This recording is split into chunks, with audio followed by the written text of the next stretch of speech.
জয় গুরু বন্দে পুরুষোত্তমম পরমপিতার আতুল শ্রীচরণে আমার প্রণাম জানিয়ে আপনাদের সবাইকে আন্তরিক আনন্দিত জয়গুরু জানিয়ে আজকে ইষ্ট প্রসঙ্গ শুরু করছি।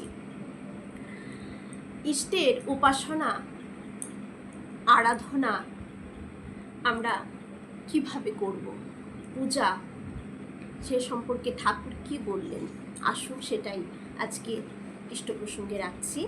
আলোচনা প্রসঙ্গের পঞ্চম খণ্ড এবং আলোচনা প্রসঙ্গের দ্বিতীয় খণ্ড থেকে পাঠ করছি।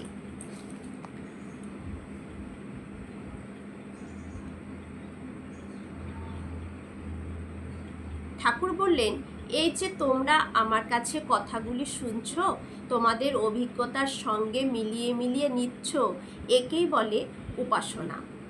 ঠাকুর বললেন যে এই যে তোমরা আমার কথাগুলো শুনছ এবং নিজের সাথে তোমাদের অভিজ্ঞতার সাথে সেগুলো মিলিয়ে নিচ্ছ, এটাকেই বলে উপাসনা। উপাসনা মানে কাছে বসা, উপাসনা মানে ঠাকুরের কাছে বসা।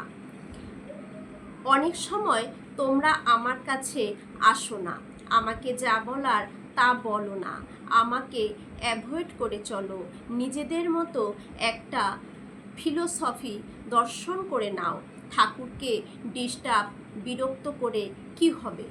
অনেক সময় ঠাকুর বললেন, অনেক সময় আমরা কি করি, নিজেদের বুদ্ধি মতন কিছু কাজকর্মগুলো করে ফেলি, ভাবি সব কিছুই ঠাকুরকে যদি জানাই ঠাকুরকে ডিস্টার্ব করা হবে, বিরক্ত না করে নিজের মতন করি, তখন আমরা ঠাকুরের কাছে যাই না। ঠাকুর বললেন, তোমরা আমার কাছে আসো না, ভাবো আমাকে বললে বিরক্ত হব, নিজেদের মতন বুদ্ধি করে তোমরা কাজ করে যাও। এতে বুঝতে হবে তোমরা যত কাজই তখন করো না কেন, আমাকে স্যাক্রিফাইস করে বিসর্জন দিয়ে কোনো প্রবৃত্তির হিল্লে ঘুরছো। ওই সময়গুলো বুঝতে হবে। অনেক সময় অনেক কাজ আছে আমরা ঠাকুরকে না জানিয়ে করি। এই যে ঠাকুরকে না জানিয়ে মানে কি, আচার্যদেব একটা কথা বলেন যে সব সময় আমরা যেন ঠাকুরকে সব কথা জানিয়ে করি। রান্না করতে যাচ্ছি সেটাও যেন বলি, ঠাকুর আমি রান্নায় যাচ্ছি, ঠাকুর আমি স্নানে যাচ্ছি, ঠাকুর আমি বাথরুমে যাচ্ছি, ঠাকুর আমি অমুক জায়গায় যাচ্ছি, ঠাকুর আমি শপিংয়ে যাচ্ছি, যেটাই করব না কেন, ঠাকুর আমি এখন ঘুমোতে যাচ্ছি, তুমি আমার সাথে থাকো, ঠাকুর আমি এখন খাবো, ঠাকুর আমি এখন স্কুলে যাচ্ছি, আমি এখন অফিসে যাচ্ছি। প্রত্যেকটা কথা ঠাকুরকে বলা, আর ঠাকুরকে বলা মানে ঠাকুরের কাছে গিয়ে বলা। আমরা তো ঠাকুর ঘরে যে ঠাকুরের এটা রেখেছি, ফটোটা আছে, সেটাকে তো আমরা ফটো মনে করি না, আমরা জানি সেখানে ঠাকুর স্বয়ং আছেন। তাহলে তাকে সব কিছু বলে করাটাই আমাদের অভ্যস্ত করে নিতে কিন্তু আচার্যদেব বলেন রোজ ঠাকুরকে কি বলতে হয়, তাই ঠাকুরকে এইসব রোজ বলে বলে করতে হয়। আর যখনই আমরা কোনো কিছু ঠাকুরকে না জানিয়ে করি, ঠাকুর এখানে পরিষ্কার বলে দিলেন যে বুঝে নিতে হবে কোনো প্রবৃত্তির হিল্লেতে তোমরা ঘুরছো। যখনই আমার কাছে আসতে সংকোচ বোধ করছো, তখনই বুঝে নিতে হবে যে তোমরা আমাকে বিসর্জন দিয়ে কোনো প্রবৃত্তির হিল্লেতে ঘুরছো। যে ঠাকুরকে বিসর্জন দিয়ে কোনো একটা প্রবৃত্তি, এই যে ঠাকুরকে না জানিয়ে করা, এটা একটা প্রবৃত্তি, এটার পেছনে আমরা ঘুরছি, তাই আমার কাছে আসতে সংকোচ বোধ করছো, তাই তখন ঠাকুরের কাছে যেতে আমরা সংকোচ হইলাম, এটা তো করাটা ঠিক হচ্ছে কি না, তাই ঠাকুরের কাছে এটা না বলবো না।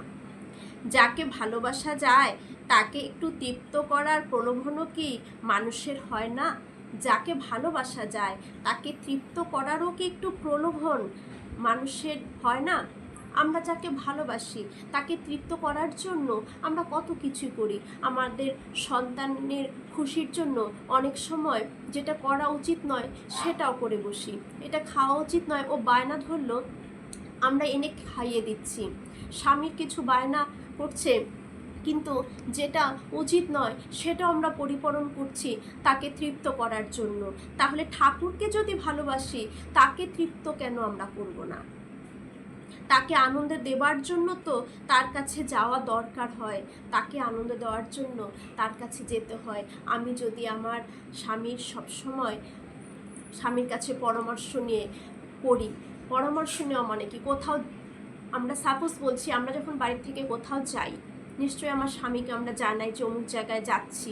দূরে থাকলেও হঠাৎ কোথাও যাওয়ার হলেও ফোন করে আমরা অফিসে কাজে যেখানেই থাকুক ফোন করেও জানিয়ে দিচ্ছি যে এমন জায়গায় আমাকে যেতে হচ্ছে। বাড়িতে যারা গুরুজনরা থাকে, শ্বশুর শাশুড়ি মারা যারা থাকেন, তাদেরকেও আমরা জানিয়ে যাচ্ছি যে আমরা অমুক জায়গায় যাচ্ছি। এটা কি, এটা হলো একটা ভালোবাসা, একটা শ্রদ্ধা জানানো, তাকে সম্মান করা। এই জিনিসগুলো তাহলে করা উচিত। তাহলে তাকে আনন্দ দেবার জন্য তো তার কাছে যাওয়া দরকার। এতে বললে দেখবেন গুরুজনরা, স্বামীরা খুশি হন। আমাকে যখন কেউ, আমার সন্তান জানিয়ে সব জায়গায় যাবে, তখন দেখবেন এতে আমি তৃপ্ত হব, আমি খুশি হব যে আমাকে জানিয়ে করে। তাহলে ঠাকুরকে খুশি করাটা, যদি আমরা 1 নম্বরে ঠাকুরকে রাখি, তাহলে তো ঠাকুরকে খুশি করাটা খুবই দরকার আমাদের। তাকেই তো বলে পূজা, পূজা মানে বর্ধনা, এটাই কিন্তু পূজা। আমরা ফুল চন্দন দিয়ে ঠাকুরকে নানা নৈবেদ্য দিয়ে সাজিয়ে যে পুজো করছি, ঠাকুর কিন্তু এতে তৃপ্ত হচ্ছেন না। সব কিছুই করছি, কিন্তু ঠাকুরের কাছে কোনো কিছু জিজ্ঞাসা না করে নিজের প্রবৃত্তির দৌড়ে নিজের মতন করে করছি, ঠাকুরকে কোনো কিছুই জানাচ্ছি না। কিন্তু রোজ সব কর্মের সময় ঠাকুরকে বলেই করতে হয়। যেমন আমরা ঘরের যারা একসাথে থাকি তাদেরকে বলে যেভাবে করি, সেটা কিন্তু ঠাকুরকে আগেই করতে হয়।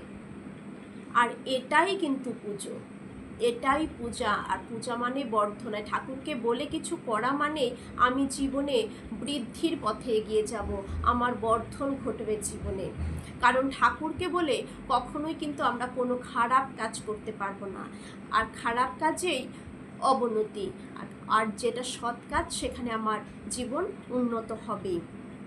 যেদিন তোমার ইষ্টকে তুমি সাধ্য ও সম্ভব মতো সুখ ও স্ফূর্তি দিতে চেষ্টা করলে না, সেদিন তোমার পূজা বাদ পড়ল।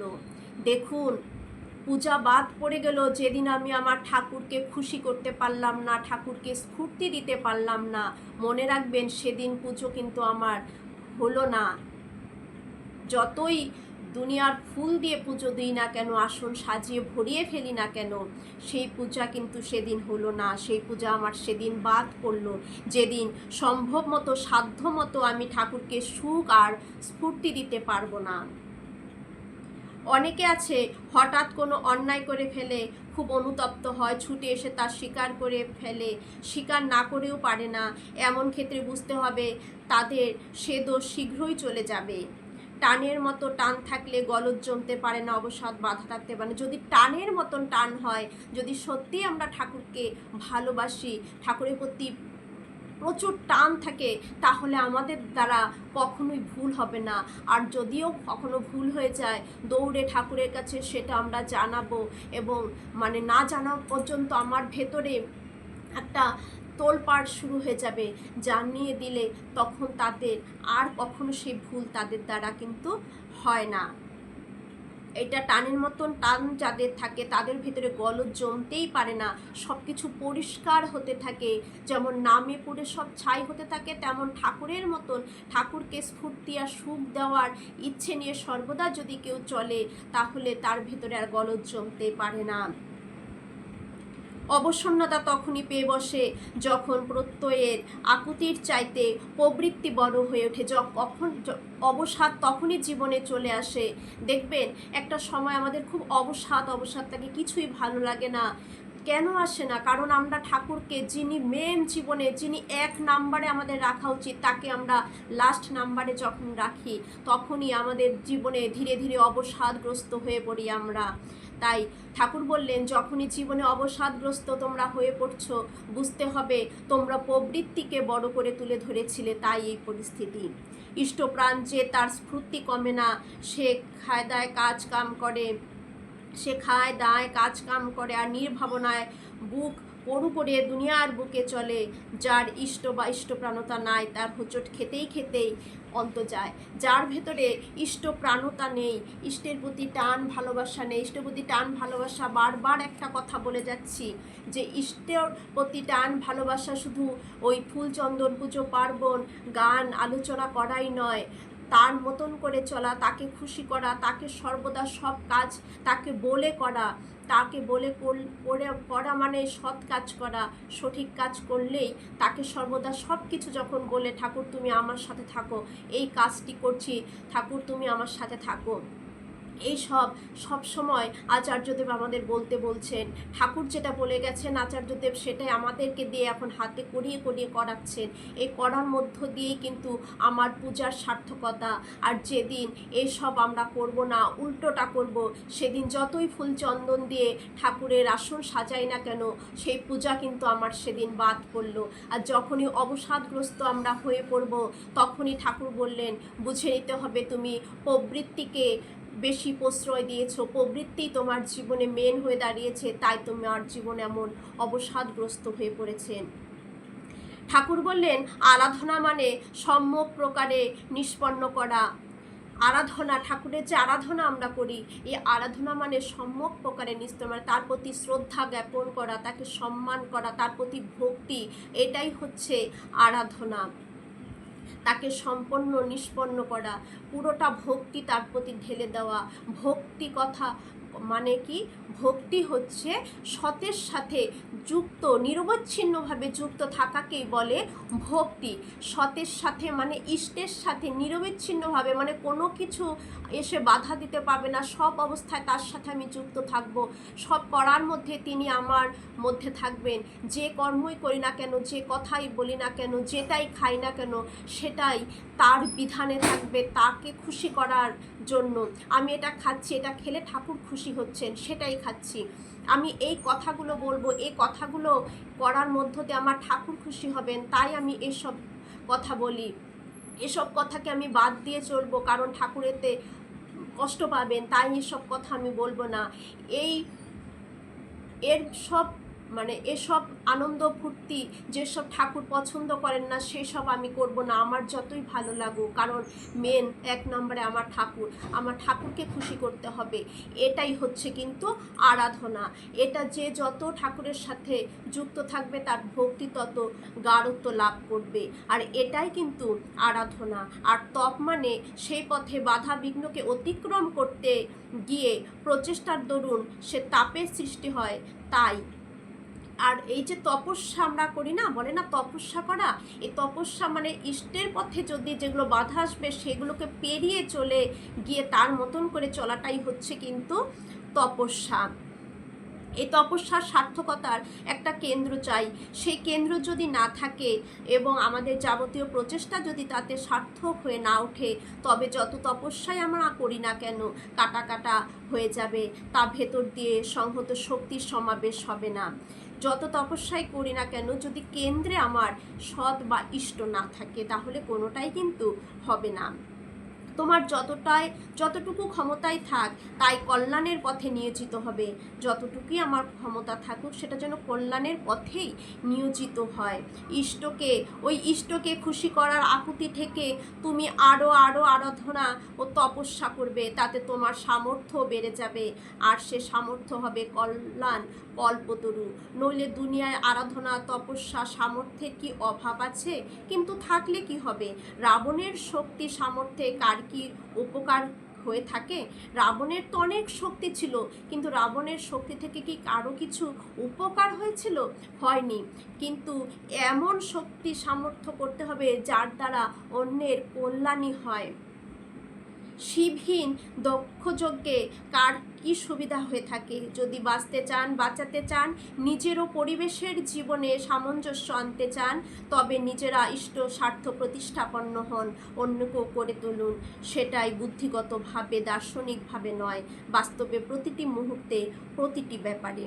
তাই এই যে আরাধনা বলুন, পূজা বলুন, সব কিছুই কিন্তু ওই তাকে খুশি করা, ইষ্টকে খুশি করা। মেন কেন্দ্রতে আমার একজন আদর্শ রাখতে হবে, যাকে খুশি করব, তাকে খুশি করা মানে তিনি যা যা পছন্দ করেন সেইগুলো যদি আমি করি, তবে তিনি খুশি হবেন। আমরা অফিসে বসকে যেমন খুশি করার জন্য, অফিসের বস যেভাবে যা করতে বলেন সেভাবেই যখন করে, তখন কর্মচারীরা, তখন সেই বস খুশি হন। একটা দোকানের মালিক তার কর্মচারীরা মালিককে খুশি রাখে, যাতে আমার মায়নাটা বাড়িয়ে দেবে, আমাকে ভালো রাখবে, আমাকে কখনো ছাঁটাই করবে না, তখন ওই মালিকের কথা মতন চলে। ঠিক তখন তাকে খুশি করার জন্য, ঠিক সেভাবেই ঠাকুরকে খুশি করার জন্য ঠাকুর যা যা বলবেন সেভাবে করলেই আমার পূজা সেদিন সার্থক হলো, আমার আরাধনা হলো, আমার তপস্যা হলো, এবং জীবনটা আমরা আরও উন্নততর করে তুলতে পারবো। জীবনে কোনো বাধায় আমার বাধা হয়ে দাঁড়াবে না, সব কিছু সুন্দর হয়ে উঠবে, কখনো অবসাদগ্রস্ত হয়ে আমরা পড়বো না। আমাদের ভেতরে স্ফূর্তি, আনন্দ, সুখ লেগেই থাকবে। স্বর্গের সুখ এখানেই, সেটাকে আমরাই তৈরি করতে পারি, শুধু ঠাকুরের বিধানে চলতে হবে। জয় গুরু, সবার মঙ্গল প্রার্থনা করি পরম দয়ালে শ্রীচরণে।